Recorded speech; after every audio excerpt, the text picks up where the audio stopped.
কি করে কি করছো? কেন দেখতে পাচ্ছ না? এই দেখো কি করছো? কি এগুলো কি বানিয়েছো তুমি? চাউমিন না পাস্তা? পাস্তা। এটা পাস্তা বানিয়েছো? কে বানিয়েছে, তুমি না মা বানিয়েছে? না, তা কে বানিয়েছে? আমি বানিয়েছি। সত্যি? হ্যাঁ। আমাকে দেবে না? দুবো, কিন্তু মানে আমি আগে খাবো তারপরে দেবো। তাই? হ্যাঁ এত পাস্তা খেয়ে নেবে তুমি? হ্যাঁ, আমি এত খাবো, এত।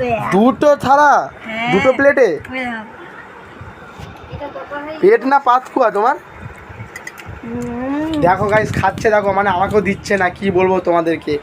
দেখো পুরো দুটো প্লেট থেকে খাচ্ছে, দেখো ওর পেট না পাতকুয়া কি জানি। দেখো এই দেখো বড় বড় হাঁ করে একদম খেয়ে দিচ্ছে, লাল লাল ঝাল ঝাল পাস্তা বানিয়েছে, একটুকু দিচ্ছে না। এটা কি ঠিক গাইস? তোমরাই বলো, এটা কি ঠিক করছে আমার সাথেও? আমাকে পাস্তা দিচ্ছে না, মানে কি বলবো, আমাকে খিদা পাচ্ছে, আমি অনেকক্ষণ থেকে বলছি